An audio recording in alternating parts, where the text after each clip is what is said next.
E whaatalo whātu telefolo Radio Samoa i le nei tai au, usi mail whaafunga o talo le solua.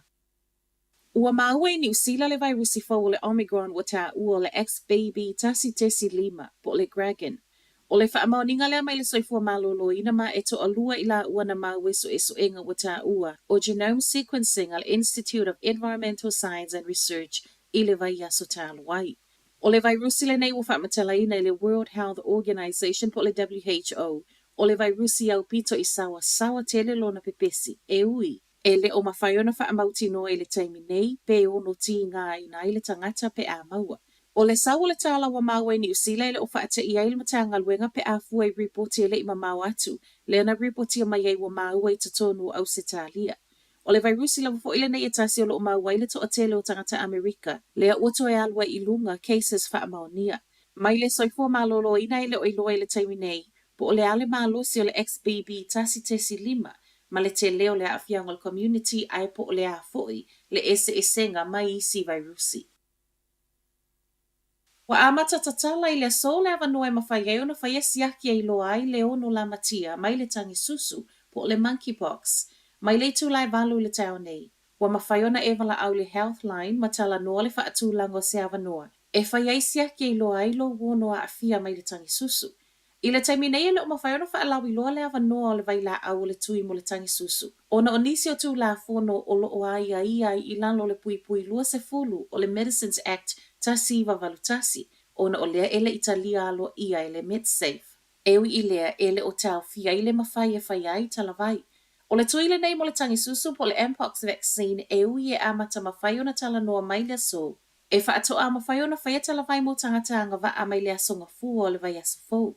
E o mai lea sona nafi e peona whaamaunia mai le Minister Langolango. O le soifua maloloina Dr. Aisha Verrill, wa fast full tasi cases reportia o le tangi susu i tutonu New Zealand. O le tui mo le tangi susu e whaia fua, ma e lima se lau vai la au tau nuu ma e lava lea mo leo o atu i le lua se fulu wafe tangata.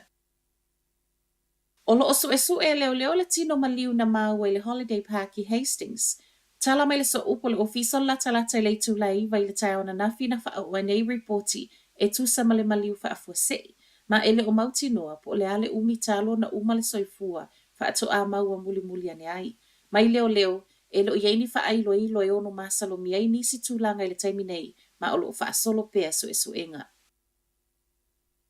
Ua silia ma le tasi afe tangata kiwi wa pipii ngoa i le lisi wha atalitali e fia mawani alato kopio le tusi a Prince Harry o le spare.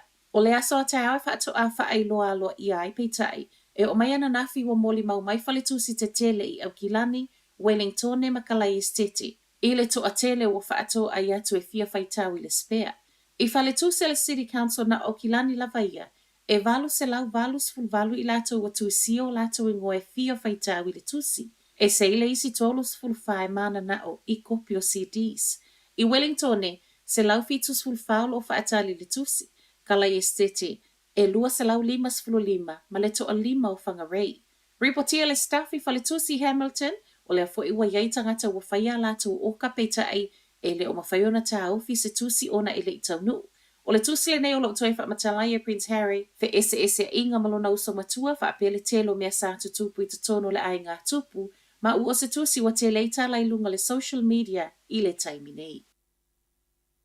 Ma tala muli, o timunga mamafa, savili malolosi, ma motu sia le elitise le tele o vaengo le atunuu, ona o le malosi o le whao heol, o ripoti i o le taiao nei.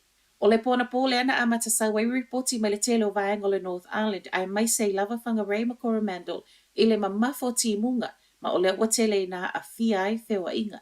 Mai whangarei e whaapeo le timu lena pa ua na po to i titi maua le lua vai toro le timu to ulu i to tono le masina i tasi. I Coromandel o lo longa fo i male tele o le palapala solo le o ripotia mai le tau nei ma ua tapu ni ai male tele o awala o na ua le saunga le mu. E o mai fo i le taimi o talafo, fai tau se lau o ripotia mai le motu sia o le elitise. Ai ripotia mai le official va ai taua e mai sei o la pata inga o lo tu mau pea la pata inga o timunga mamafa mo le tele o vaenga o le North Island. Tala na o le nei tai au, manuia le nei aso.